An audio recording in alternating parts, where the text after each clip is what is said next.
భారత communist party CPI 100 సంవత్సరాల శత జయంతి వారోత్సవాలను విజయవంతం చేయాలని సిపిఐ సిద్దిపేట జిల్లా కార్యవర్గ సభ్యులు అంది అశోక్ పిలుపునిచ్చారు.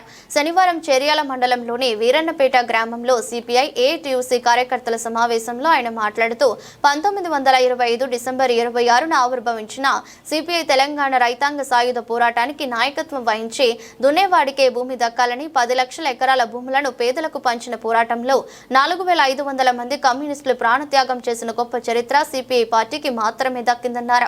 సిపిఐ శత జయంతి వారోత్సవాల సభ సందర్భంగా ఈ నెల 25న గాంధీ చౌరస్తా నుండి అంగడి బజారు వరకు ర్యాలీ నిర్వహించి అనంతరం షాదీఖానా ఫంక్షన్ హాల్లో సభ నిర్వహిస్తున్నట్లు పేర్కొన్నారు. ఈ సభకు సిపిఐ జాతీయ కార్యవర్గ సభ్యులు మాజీ ఎమ్మెల్యే చాడా వెంకటరెడ్డి, సిపిఐ సిద్దిపేట జిల్లా కార్యదర్శి మందా పవన్, జనగామ జిల్లా కార్యదర్శి మాజీ ఎమ్మెల్యే సిహెచ్ రాజారెడ్డిలు హాజరు కానున్నట్లు తెలిపారు. సిపిఐ కార్యకర్తలు, కార్మికులు, కర్షకులు హాజరై విజయవంతం చేయాలని పిలుపునిచ్చారు. కార్యక్రమంలో సిపిఐ జిల్లా సమితి సభ్యులు ఈరి భూమయ్య, పొన్నబోయిన మహేందర్, దండబోయిన వెంకటేష్ యాదయ్య తదితరులు పాల్గొన్నారు. ఉత్సవాలను ఈ నెల 25న చేర్యాలలో జరిగే శత జయంతి ఉత్సవాలను జయప్రదం చేయండి. ఈ నెల 25న చేర్యాల పట్టణంలో జరిగే భారీ ర్యాలీని వర్ధిల్లాలి భారత కమ్యూనిస్ట్ పార్టీ, సిపిఐ వర్ధిల్లాలి భారత కమ్యూనిస్ట్ పార్టీ జయప్రదం చేయండి. ఈ నెల 25న మంగళవారం రోజు చేర్యాల పట్టణంలో జరిగే సిపిఐ 100 సంవత్సరాల శత జయంతి ఉత్సవాలను వర్ధిల్లాలి భారత కమ్యూనిస్ట్ పార్టీ, వీరన్నపేట ఏఐటిసి కార్మిక సంఘం ఐక్యత.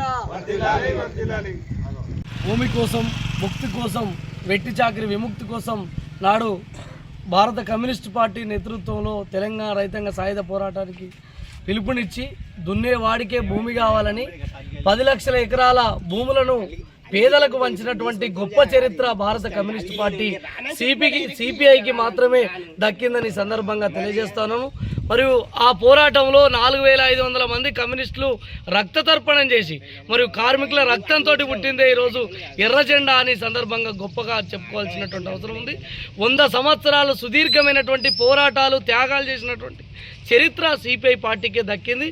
ఈ సంవత్సరం పొడుగుతా మొత్తం డిసెంబర్ 26న జరిగినటువంటి ఆవిర్భావ దినోత్సవం సందర్భంగా సంవత్సరం పొడుగుతా పార్టీ ఆవిర్భావ వేడుకలు జరుపుకోవాలి, 100 సంవత్సరాల శత జయంతి ఉత్సవాలు జరుపుకోవాలని భారత కమ్యూనిస్ట్ పార్టీ జాతీయ సమితి పిలుపు మేరకు ఈ నెల 25వ తేదీన చేర్యాల గాంధీ సెంటర్ నుంచి వెళ్ళి ర్యాలీ ప్రారంభమై అక్కడి నుంచి వెళ్ళి అంగడి బజార్ షాదీఖానా ఫంక్షన్ హాల్ వరకు ఈ ర్యాలీ అనంతరం సభ షాదీఖానా ఫంక్షన్ హాల్లో జరగబోతోంది. ఈ కమ్యూనిస్ట్ పార్టీ శత జయంతి ఉత్సవాల కార్యక్రమానికి అందరూ కార్మికులు, కర్షకులు, శ్రామిక వర్గం అంతా, కమ్యూనిస్టు పార్టీ అభిమానులంతా హాజరై ఈ కార్యక్రమాన్ని విజయవంతం చేయాల్సిందిగా భారత కమ్యూనిస్టు పార్టీ సిపిఐగా పిలుపునిస్తున్నాం. అందులో భాగంగానే చేర్యాల మండలంలోని వీరన్నపేట గ్రామంలో ఏఐటిసి అనుబంధం హమాలీ కార్మిక సంఘం సిపిఐ పార్టీ కార్యకర్తలతో ఈరోజు సమావేశాన్ని నిర్వహించడం జరిగింది. ప్రతి ఒక్కరూ ఈ కార్యక్రమాన్ని విజయవంతం చేయాల్సిందిగా మేము ఈ సందర్భంగా పిలుపునిస్తా ఉన్నాం.